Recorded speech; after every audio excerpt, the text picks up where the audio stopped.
Don't forget to subscribe for more updates. Breaking news about writer of anti-Trump book. This is really bad. The new anti-Trump book, Fire and Fury, Inside the Trump White House, Michael Wolff, already has a problem on his hands and the book hasn't even been released yet. Michael Wolff, who claims to have spent months speaking with White House staff and friends of the president, isn't exactly the most credible of people. In fact, one of his own editors once stated that he has no skill greater than creating the appearance of knowing things he does not in fact know. With that in mind, there's no several parts of his book that are being called into question, especially a quote from former Fox News head Roger Ailes. According to The Hill, the following excerpt is from Wolff's book. "You need a son of ABTCH as your chief of staff," Ailes purportedly told Trump, "and you need a son of a bitch who knows Washington. You'll want to be your own son of ABTCH, but you don't know Washington." Ailes then allegedly told Trump to choose former House Speaker John Boehner,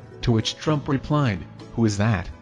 Wolff claims, however, there's a really big issue with Wolff's claim. President Trump has known John Boehner for years. Check out the following tweets the Daily Wire discovered. Scary. President Obama told Boehner that the government doesn't have a spending problem. Donald J. Trump at Real Donald Trump, January 10, 2013. Speaker John Boehner, who I like, should never have agreed to raise taxes because the Republicans got absolutely nothing for it. Donald J. Trump at Real Donald Trump, February 25, 2013. No taxes in Boehner or Reid plan. Important victory for America. Donald J. Trump at Real Donald Trump, July 29, 2011. Wacky at Glenn Beck, who always seems to be crying worse than Boehner, speaks badly of me only because I refuse to do his show a real nut job. Donald J. Trump at Real Donald Trump, October 8, 2015. My interview yesterday from Newsmax. Obama is now totally lost. Boehner must not fold. Donald J. Trump at Real Donald Trump, July 28, 2011. As you can see,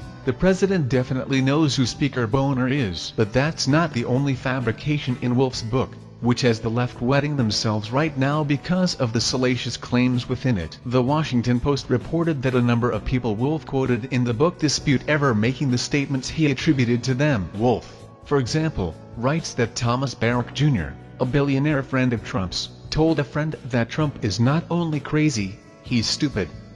Barrack on Wednesday denied to a New York Times reporter that he ever said such a thing. Katie Walsh, a former White House advisor, has also disputed a comment attributed to her by Wolff, that dealing with Trump was like trying to figure out what a child wants. The Saxena at Downtrend has more on the Post's story. Moreover, Wolff's reliability has been challenged before, over quotes, descriptions and general accounts he's provided in as many newspaper and magazine columns and in several books. Wolff has even acknowledged that he can be unreliable, as he recounted in Burn Rate, his best-selling book about his time as an early internet entrepreneur. Wolff kept his bankers at bay by fabricating a story about his father-in-law having open-heart surgery. The Post further notes, "How many fairly grievous lies had I told?" Wolff wrote, "How many moral lapses had I committed? How many ethical breaches had I fallen into?" Like many another financial conniver, I was in a short-term mode. Additionally, in a profile on Wolff from Slate magazine, hardly a conservative publication, Wolff's credibility is called into question. A 2004 New Republic profile of Wolff meanwhile noted that the scenes in his columns aren't recreated so much as created, springing from Wolff's imagination rather than from actual knowledge of events. The same piece quoted an editor who worked with Wolff as saying his great gift is the appearance of intimate access. He is adroit at making the reader think that he has spent hours and days with the subject, when in fact he may have spent no time at all.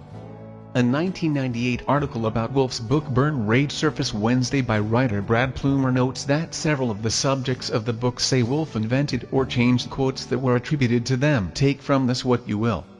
However, it appears as if Wolff was more interested in selling copies of his book, by any means necessary, than he was giving America truthful insight into President Trump's administration.